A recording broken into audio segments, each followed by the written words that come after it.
Seorang pemuda introvert berumur 20 tahun, terpesona dengan tetangga barunya yang sangat cantik dan menawan, tanpa mengetahui umur wanita tersebut adalah 247 tahun. Sebelum pertemuan tersebut, pemuda yang bernama Cameron sedang mimpi basah dengan Diani yang merupakan gadis incarannya sejak masih SMA, sehingga saat bangun, dia pun merasa kecewa karena aktivitas unboxing tadi hanyalah mimpi belaka. Di pagi itu, ayah dan ibunya memberi nasihat pada Cameron untuk mempersiapkan masa depannya selagi libur kuliah selama 1 bulan ini, entah itu bekerja sesuai jurusannya maupun pekerjaan lain yang disukainya. Karena mimpi basah tadi, Cameron pun terlambat ke tempat kerjanya di sebuah toko es krim, sehingga Lenny yang merupakan manajer di sana marah dengannya. Seperti yang kita tahu, kalau di luar negeri, ada mahasiswa yang menghabiskan waktu liburnya dengan bekerja sebagai karyawan magang, dan salah satunya adalah Cameron. Sementara itu di area luar rumah Cameron, seorang wanita yang memiliki body bag gitar Perancis muncul dan menjadi tetangga baru Cameron. Kembali ke toko es krim, di mana Lenny memintanya untuk lembur malam ini, namun dirinya menolak karena ada kencan dengan Diani. Lenny yang tahu kalau Diani cantik namun mencurigakan menurutnya, tak percaya dengan perkataan Cameron, dan akhirnya meminta dikirimkan foto sebagai bukti. Setelah pulang kerja agar tidak disebut pembohong, Cameron datang ke rumah Diani dan diam-diam ingin memfotonya yang sedang bersantai di halaman. Namun tanpa diduga, Chad dan Jason yang merupakan pembuli semenjak Cameron masih SMA, memergokinya dan kemudian melempar HP Cameron. Diani yang mendengar keributan itu langsung menolong Cameron, dan Chad memberitahu kalau Cameron mau memfotonya diam-diam sebagai bahan. Namun Cameron berpura-pura membantah, dan ketika ingin membuktikannya, HP-nya terlindas hingga tidak berfungsi sama sekali. Di malam hari setelah sampai rumah, Cameron mengintip pemandangan luar biasa dari seberang jendela kamarnya, yaitu tetangga barunya yang sedang berganti pakaian. Tanpa diduga, aksinya ketahuan oleh si wanita, sehingga dirinya panik dan langsung turun untuk makan malam bersama orang tuanya. Beberapa saat kemudian, seseorang membunyikan bel rumah, dan Cameron tambah panik ketika yang datang adalah tetangganya yang baru dia intip. Namun setelah dibuka, wanita tersebut berganti dengan Diani, yang membuat Cameron bingung dan tak bisa berkata apapun. Di malam itu, Diani mengajaknya keluar ke sebuah tempat makan, untuk menemaninya yang sedang bosan di rumah. Yang perlu diketahui, walaupun Cameron menaruh rasa dengan Diani yang cantik itu, Cameron belum pernah menyatakan perasaannya, sehingga Diani hanya menganggapnya sebagai sahabat. Beberapa saat kemudian, teman SMA keduanya yang bernama Martin muncul dan Diani mengkodeinya agar Cameron tidak memanggil Martin. Baik Diani dan Martin, keduanya tampak canggung saat bertemu, sehingga Martin langsung buru-buru pergi. Cameron yang bingung, menanyakan kenapa, namun Diani masih belum mau menceritakannya. Setelah mengantar pulang Cameron, Diani akhirnya menjelaskan masalahnya dengan Martin yang terjadi saat mereka masih di SMA. Ketika itu, Diani mengajak kencan Martin di sebuah pesta yang juga diiyakan Martin. Namun tanpa diduga, Martin tak kunjung datang dan sampai sekarang tidak diketahui penyebabnya. Mendengar hal yang membuatnya patah hati itu, Cameron bingung meresponnya, dan tiba-tiba dia melihat tetangganya menatap sehingga Cameron langsung masuk ke rumah. Di kamarnya yang terletak di lantai atas, dia kembali melihat tetangganya yang sedang menatap ke arahnya. Saat sedang kebingungan, tanpa diduga Cameron dikejutkan dengan suara wanita dari belakangnya, yang ternyata adalah tetangganya yang tiba-tiba sudah berpindah ke kamarnya. Wanita tersebut memarahinya karena sudah berani ngintip, dan Cameron pun langsung meminta maaf karena pikirnya, ikan mana yang menolak kalau dikasih kucing. Walau Cameron sudah mengaku salah, si wanita tetap tidak mau pergi dan memaksa Cameron untuk mengantarnya ke sebuah tempat sebagai bentuk hukuman. Sempat menolak dengan alasan belum lancar menyetir mobil, Cameron akhirnya menuruti kemauan si wanita setelah diancam akan diadukan soal pengintipan pada orang tuanya. Beberapa menit kemudian, mereka sampai di sebuah pabrik dan si wanita yang bernama Victoria itu menyita kunci mobil agar Cameron tidak pulang duluan. Cameron pun menyaksikan seorang pria asing mempersilahkan Victoria masuk dan berpikir kalau Victoria adalah member micet yang sedang melakukan tugas kenegaraannya. Namun tak beberapa lama kemudian, Cameron dibuat takut saat pria asing tadi muncul dengan luka robek di pahanya dan juga berteriak minta tolong.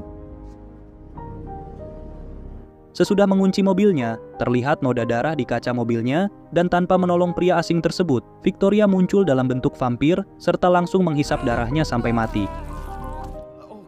Dalam perjalanan ke rumah, Cameron murka dengan apa yang baru saja dia lihat, namun Victoria hanya tersenyum sambil mengancam akan melakukan hal yang sama jikalau Cameron menolak perintahnya.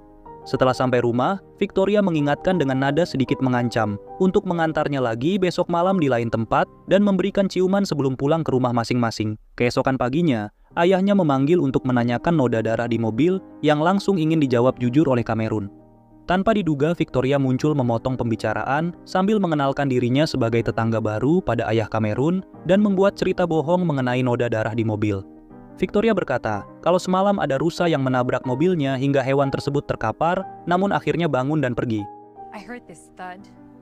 Setelah ayahnya percaya dengan cerita itu, Victoria meminta izin agar Kamerun menjadi supir sementaranya untuk berkeliling mengenal daerah ini, dengan imbalan akan memberinya gaji yang membuat ayahnya pun dengan senang hati mengizinkan. Di tempat kerja, Martin menemui Kamerun untuk meminta bantuan agar bisa mendekati Diani dan menjelaskan kalau dulu dirinya tidak jadi kencan karena terlalu gugup melihat kesempurnaan Diani. Yakin kalau hubungan Martin dan Diani tidak akan berjalan lancar, Kamerun pun mengiyakan permintaan tolongnya yang membuat Martin berjoget layaknya orang kurang. I knew I could count on you. Di malam harinya sesuai tugas yang diberikan Victoria, Kamerun mengantarnya ke sebuah tempat lain dan tak berapa lama, seseorang terjatuh dari lantai atas dan menyebabkan kaca mobilnya kembali terkena noda darah. Walaupun Kamerun tampak panik ketakutan, Victoria tetap santai sambil menikmati darah yang ada di mulutnya, dan kemudian Kamerun membersihkan kacanya sebelum pulang. Setelah sampai rumah dan di kamar, Kamerun dikejutkan dengan kemunculan Victoria secara tiba-tiba di sampingnya dan berkata ingin menjelaskan sesuatu. Wanita itu menerangkan kalau dirinya merupakan seorang vampir berumur 247 tahun dan sekelompok vampir lain membunuh pria yang dia cintai pada tahun 1980 karena menolak masuk ke dalam kelompok tersebut. Karena kematian kekasihnya itu, Victoria memutuskan memburu semua anggota dari kelompok tersebut sebagai bentuk pembalasan. Mendengar kalau dua korban kemarin bukan manusia, Kamerun pun tersenyum bahagia dan bertambah semangat karena aksinya tersebut seperti dalam film, dan kemudian Victoria pulang tanpa pengunboxingan. Keesokan paginya, Martin tiba-tiba masuk ke kamarnya dan meminta bantuan selanjutnya dalam mendekati Diani, yang kemudian kembali dibantu sekedarnya. Di malam harinya saat kembali mengantar Victoria, Kamerun dengan antusias menanyakan berapa vampir lagi yang harus dieksekusi dan Victoria menjawab kalau sisanya tinggal 2 dan yang terakhir adalah pelaku utama pembunuh kekasihnya. Setelah sampai TKP, Kamerun memutuskan ikut masuk sambil bergaya layaknya James Bond yang membuat Victoria kesal karena sudah diminta untuk menunggu di mobil. Akhirnya, Victoria menemukan target vampirnya yang sedang bekerja sebagai satpam dan pria tua itu menyadari kalau dirinya sedang diincar. Karena vampir satpam itu mengeluarkan pistol, Kamerun pun mencoba menolong Victoria sehingga dirinya dijadikan sasaran tembakan sampai terkapar di lantai. Untungnya setelah Victoria mengeliminasi vampir tersebut, Kamerun bangun dan berkata kalau dirinya hanya berpura-pura mati agar Victoria bisa menyerangnya. Namun, Victoria malah murka dan menjelaskan aksi tadi sangat bisa membuat Kamerun terbunuh, serta mengingatkan pada Kamerun kalau Victoria adalah vampir yang memiliki kekuatan super, sementara Kamerun tidak. Setelah Victoria memintanya tidak melakukan kecerobohan lagi, Kamerun meminta izin libur sehari karena besok malam, dirinya ingin menemani Martin yang mau kencan dengan Diani, yang kemudian diizinkan. Good night, Cameron. Keesokannya di tempat kerja, Lisa yang merupakan teman kerjanya, mengajak Kamerun ke sebuah konser namun sayangnya, ditolak tanpa Kamerun menyadari kalau Lisa suka padanya. Sorenya setelah pulang kerja, sesuai janjinya dengan Martin dan Diani, Kamerun menemani keduanya yang sedang kencan pertama dan menjadi penyambung ketika mereka sedang mengobrol. Saat Kamerun ingin pergi agar keduanya bisa lebih intim, mereka refleks untuk meminta jangan karena kalau tidak ada Kamerun, dipastikan suasana akan sangat canggung. Diani yang juga grogi, memutuskan ke toilet, dan tak lama kemudian, Victoria yang sepertinya sudah memperhatikan, muncul untuk membantu Kamerun yang dari tadi ingin pergi dan sempat membuat Martin ternganga. Setelah berhasil keluar, Victoria menanyakan gadis yang tadi pergi ke toilet, dan Kamerun langsung jujur kalau Diani adalah gadis incarannya semenjak SMA. Saat dia ditanya mengapa mau membantu Martin, Kamerun menjawab dengan percaya diri kalau Diani pasti akan menolak. Setelah berkeliling bersama sampai hari gelap, Kamerun berhenti untuk menunjukkan tempat kerjanya dan kebetulan mendapati 2 orang yang selalu membulinya. Victoria pun berniat agar 2 pemuda tersebut tidak lagi membuli Kamerun dengan cara turun dan mengaku pada mereka kalau dirinya adalah pacar Kamerun. Karena jiwa pembuli chat belum luntur, dia pun mengintimidasi Kamerun sehingga Victoria meminta keduanya untuk baku hantam agar masalah selesai hari itu juga. Walau awalnya Kamerun jatuh beberapa kali akibat pukulan di muka, akhirnya dia menang manakala Victoria memberikan saran sesuai pengalamannya selama hidup sebagai vampir, dengan menyuruh Kamerun menghantam rusuk cat berkali-kali.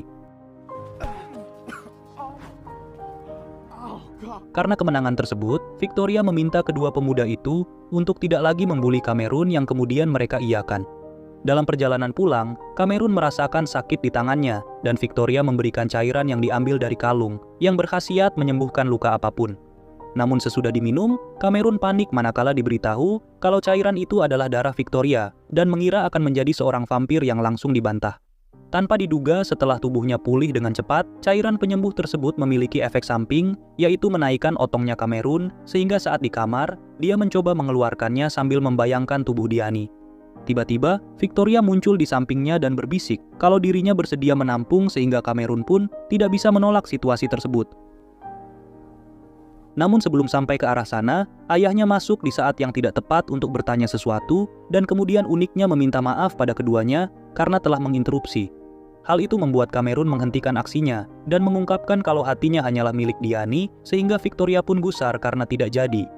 Keesokan paginya, Martin kecewa dengan Kamerun yang kemarin pergi meninggalkannya sendiri saat kencan dengan Diani, sehingga kencannya hancur karena obrolan menjadi sangat kaku. Tak mau disalahkan, Kamerun pun langsung berpendapat kalau mungkin saja hubungan Martin dengan Diani memang tidak bisa dilanjutkan, dan kemudian pergi bekerja. Sementara itu di sisi lain, Victoria tampak menemui Diani yang sedang bekerja di sebuah toko baju dengan berpura-pura sebagai pembeli. Saat jam istirahat, Kamerun curhat dengan Lisa mengenai perjodohan Martin dengan Diani dan berpikir kalau dirinya sudah terlalu jauh untuk membuat orang lain bahagia, sementara lupa dengan kebahagiaan dirinya sendiri. Mendengar hal itu, Lisa kembali mencoba mengajaknya ke sebuah konser nanti malam dengan alasan melepas kepenatan yang tanpa diduga diiyakan oleh Kamerun. Malamnya setelah dia siap menemui Lisa, Kamerun dikejutkan dengan adanya mobil Diani yang sedang bertamu ke rumah Victoria sehingga dirinya penasaran. Saat mengintip dari jendela bawah, dia menyaksikan kalau Diani sudah akrab dengan wanita vampir tersebut. Dan bukan hanya itu, keduanya pun melakukan jeruk makan jeruk di kamar Victoria. Karena kejadian mengejutkan tersebut, Kamerun sampai lupa dengan janjinya pada Lisa, yang membuat Lisa sangat kecewa berada sendirian di sana. Di pagi harinya setelah Diani pulang, Victoria mengejeknya dan merasa bahagia karena rencananya membuat Kamerun cemburu sudah berhasil. Tanpa diduga, Kamerun melawan dengan tidak mau mengantarnya lagi, yang membuat Victoria murka dan mengancam akan menghabisi Kamerun jika tidak mengantarnya. Menyadari kalau masalah ini harus segera dibereskan, Kamerun memutuskan untuk benar-benar serius menjodohkan Martin dengan Diani, agar Diani tidak lagi berhubungan dengan Victoria. Supaya semuanya berjalan lancar, dia pun resign dari tempat kerjanya, namun tanpa diduga, Lisa memukulnya karena Lisa sudah dibiarkan menunggu tadi malam. Setelah berada di rumah, ibunya membelikan HP baru yang langsung dia gunakan untuk membantu Martin saat nanti mengobrol dengan Diani, yaitu dengan memfungsikan earphone dan Martin disuruh mengikuti semua ucapannya. Saat menjalankan rencana matang tersebut, Diani akhirnya luluh pada Martin karena perkataannya yang romantis dan kemudian Martin membawanya ke taman kota untuk prosesi unboxing. Setelah mendengar pembicaraan tersebut, tanpa diduga Kamerun cemburu dan ingin menghentikan keduanya karena perasaannya pada Diani tidak bisa lagi dia tutupi. Namun sesudah berada di TKP, Diani berbisik ke arah earphone Martin untuk Kamerun dengan berkata kalau Martin sudah dia dapatkan sambil membuang earphone tersebut. Tanpa diduga lagi, ternyata Diani tidak berniat mengunboxingnya, melainkan menggigit lehernya yang menunjukkan kalau Diani selama ini adalah vampir sambil melihat ke arah Kamerun. Saat kabur ke tempat kerja untuk memastikan keamanan Lisa, Diani menemuinya dan menunjukkan kalau Martin masih hidup sambil memberikan alasannya menggigit. Karena Martin sangat menginginkan kekuatan besar, Diani pun dengan ikhlas menularkan kemampuan vampirnya agar Martin lebih percaya diri dalam bersosial. Kamerun yang kecewa karena selama ini Diani tidak bercerita siapa dirinya, membuat Diani meminta maaf dan beralasan kalau dia takut Kamerun pergi menjauh saat tahu dirinya adalah vampir. Dikarenakan umurnya juga sudah ratusan tahun, Diani menuturkan kalau semua pria yang menjadi kekasihnya menua dan mati sehingga dirinya tak mau menjadikan Kamerun sebagai kekasihnya. Di saat itu, Lenny mendengarkan pembicaraan keduanya dan menyaksikan Kamerun mencium Diani. Setelah sampai rumah dan Kamerun berada di kamar, Victoria muncul dan mengatakan hal yang mengejutkan kalau ternyata Diani adalah buronan vampirnya yang terakhir, yang dengan kata lain, Diani adalah pelaku utama pembunuh kekasihnya. Karena kedekatan Diani dengan Kamerun itulah, Victoria sengaja mendekatinya agar Diani terpancing sehingga mudah dieksekusi. Dan benar saja dengan kemampuan vampirnya, Diani datang setelah merasakan kalau Kamerun dalam keadaan bahaya. Di saat itu, Lenny yang masih membuntuti, muncul dan mengancam akan memberitahu semua warga kalau Diani adalah seorang vampir setelah kecurigaannya selama ini terbukti. Tanpa pikir panjang, Diani yang emosi pun langsung menggigitnya dan kemudian masuk ke rumah Kamerun. Victoria pun gak pakai lama, langsung menyerang Diani menggunakan pedang khusus tanpa mendengar apa yang mau Diani katakan sebagai bentuk pembalasan terhadap kekasihnya, sehingga pertarungan sengit pun terjadi di sana. Saat Victoria terpojok, Diani menceritakan kejadian sebenarnya, kalau pembunuh kekasihnya bukanlah dirinya. Bahkan sebaliknya, Diani berniat untuk menolong kekasih Victoria saat sekarat sehingga dirinya harus dibuang oleh kelompoknya. Mendengar kejujuran tersebut, Victoria meminta maaf dan berencana membentuk kelompok sendiri bersama Diani. Saat semuanya hendak pergi meninggalkan kota itu, termasuk juga meninggalkan Kamerun selamanya, Diani menciumnya untuk terakhir kali dan mengucapkan selamat tinggal. Namun sebelum mereka berangkat, Lenny yang juga ikut karena sudah menjadi vampir, menyerahkan jabatannya sebagai manajer toko es krim pada Kamerun, serta memintanya bekerja sama dengan Lisa. Keesokan paginya, Kamerun menemui Lisa untuk meminta maaf atas semua kesalahannya, dan menceritakan kejadian yang dilaluinya dalam 1 bulan ini bersama vampir. Walau Lisa menanggapinya dengan tidak percaya, dia tetap memaafkan Kamerun, dan keduanya pun memulai hari untuk menjalankan toko es krim tersebut bersama-sama.